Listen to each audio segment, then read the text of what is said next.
بسم الله الرحمن الرحيم. اهلا بكم حبايبي. النهارده باذن الله هنعمل القرص الطريه محشيه بالعجوه على طريقه مطبخ ماما بط. دي قرص طريه مش قرص دايبه، قرص طريه محشيه بالعجوه، جميله جدا وخفيفه وطعمها حلو قوي. تعالوا مع بعض نشوف المقادير. هنجيب نص كوبايه زبده مسيحينها، كوبايه زيت، كوبايه لبن، معلقتين قشطه. القشطه دي اللي احنا بنشيلها من وش اللبن، كوبايتين زبادي، كيلو دقيق، معلقه خميره، معلقه بيكنج باودر، معلقتين سكر، معلقه صغيره ملح، شمر ويلسون، وممكن تحطوا معلقه محلب صغيره عليها. ولو عايزين سمسم حطوا معلقتين سمسم، مش عايزين براحتكم. اول حاجه هنقول بسم الله الرحمن الرحيم ونبدا. هنجيب علبتين الزبادي هنفضيهم في قلب الحاجه اللي هنعجن فيها. بسم الله الرحمن الرحيم. والعلبه الثانيه هنجيب كوبايه اللبن هنفضيها عليها ونقلبهم في بعض. هنجيب نص كوبايه الزبده،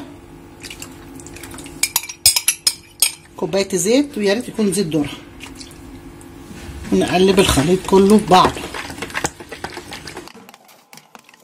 هنجيب معلقه الخميره، الباكو هو معلقه، وبرده باكل بالبيكنج باودر معلقه.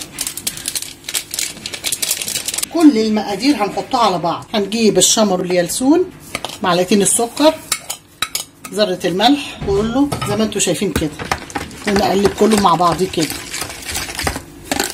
يا ريت تجيبوا نوع الخميره النوع الجيد الحلو، لان في انواع في الخميره الفوريه. النوع الجميل احلى نوع هو النوع الخميره دون، بيخمر العجينه على طول. هنحط معلقتين القشطه.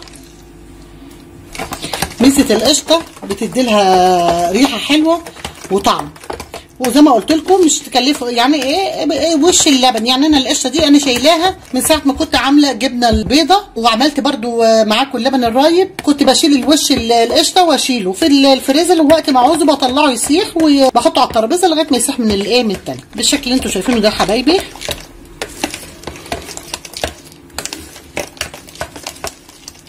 بعد كده هجيب كيلو الدقيق زي ما انتم شايفين، افضيه وابدا اعجن. بسم الله الرحمن الرحيم. ادخل كله ببعضه كده، المقادير دي كلها في بعضيها. المقادير معايا مظبوطه، عشان كده مش هحتاج اي حاجه. طب افرضوا طلعت معاكم طريه، تعملوا ايه؟ زودوا شويه دقيق. طب افرضوا طلعت ناشفه، زودوا شويه لبن. بس لو مشيتوا على المقادير اللي انا عاملاها مظبوطه وجميله، مش محتاجه اي حاجه. وانتوا زي ما انتوا شايفين اهي، مش محتاجه اي حاجه نعملها. اعجنها لان القرص بتتعجن مش بتتبس بالشكل اللي انتوا شايفينه ده حبايبي.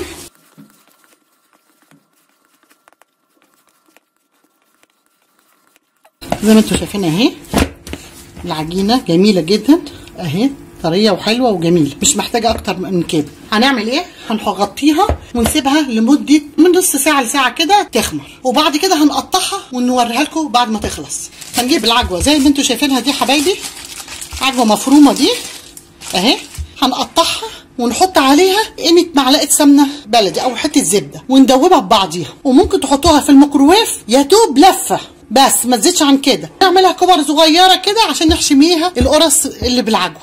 هجهز العجوه ولكن العجينه سبتها نص ساعه، وبعد كده هنيجي نشكلها مع بعض. زي ما انتم شايفين يا حبايبي، بعد ما سبت العجين ارتاح سبته نص ساعه، هبدا اخد منه حته كده.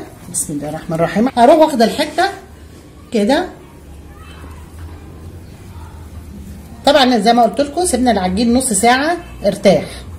هروح لماها كده اهو زي السره كده اهي، واروح فاتحاها بالشكل ده كده، واروح طبعا انا العجوه بالشكل ده. بصوا قطعت العجوه كور صغننه بالشكل ده. طبعا انا عشان انا ما يعني ما تبقاش مسكره قوي، مخليها صغيره. انتوا عايزين تكبروا بقى العجوه شويه براحتكم. جبت حته زبده ومسكتها قلبتها في قلب العجوه وعملتها كور صغنونه زي ما انتوا شايفين كده. عايزين تبقوا تحطوا فيها شويه سمسم حطوا كده اهون، واروح ايه قافلاها بالشكل ده كده اهو.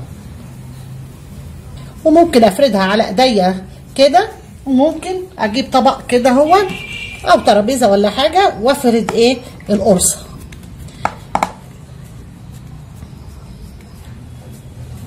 بالشكل اللي انتوا شايفينه ده حبايبي. ادي القرصه سهله جدا وما بتاخدش وقت. وفي الصينيه زي ما انتوا شايفين جبت صينيه دهنتها ريحه زيت، ما تكتروش زيت، ريحه زيت، تروحوا عاملينها كده ورصينها في قلب الصينيه. نجيب واحده تانيه معاكم كده اهي بالشكل ده، ونروح ايه لمنها كده اهو.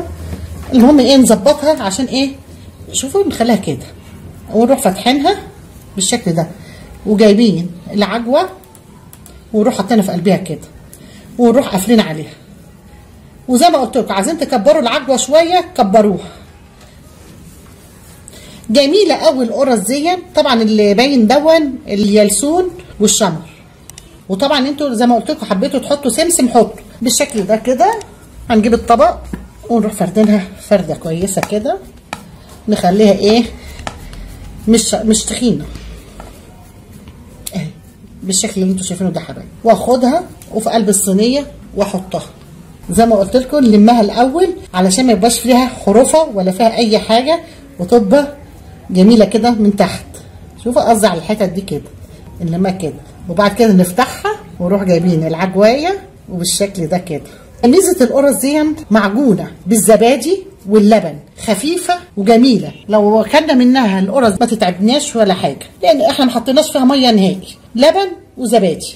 وهحطها بكده. هدانيني اعمل بالطريقه دي بالشكل ده كده لغايه ما املى الصينيه، وبعد ما اخلصها ابورها لكم حبايبي. زي ما انتوا شايفين يا حبايبي بعد ما خلصتهم بالشكل اللي انتوا شايفينه دوت، وجبت السكينه وعملت 3 شروطه كده بحرف السكينه، مش هدخلها لجوه لا، يا دوب حرف السكينه من كده من فوق، وهسيبه يخمر. وبعد ما يخمر هسويه. الكيلو دي عملوا لي 38 قطعه، 38 قرص، يعني عملوا لي ال3 صواني دول وفايت قطعتين اهم.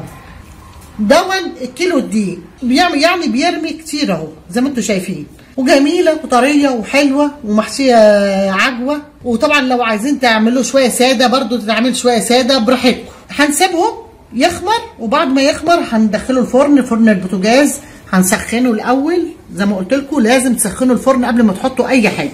بعد ما يسخن هروح حاطاه في الرف الوسطاني. ليه؟ علشان لو حطيت من تحت هيتلسع مني، اما انا هحطه في الرف الوسطاني يستوي براحته. وبعد ما يستوي هفرجكم عليه ونشوف. زي ما انتوا شايفينه يا حبايبي وهو في الفرن البوتاجاز بيستوي، شايفين منظره بالشكل اللي انتوا شايفينه ده حبايبي. بعد ما يستوي يطلع هوريه لكم. زي ما انتوا شايفين يا حبايبي بعد ما طلعته من الفرن بالشكل اللي انتوا شايفينه ده، وزي ما قلت لكم الكيلو عمل 38 قرصه. طبعا تسويته في فرن البوتاجاز جميل جدا زي ما انتوا شايفين اهو. هرصه في الطبق واوريه لكم.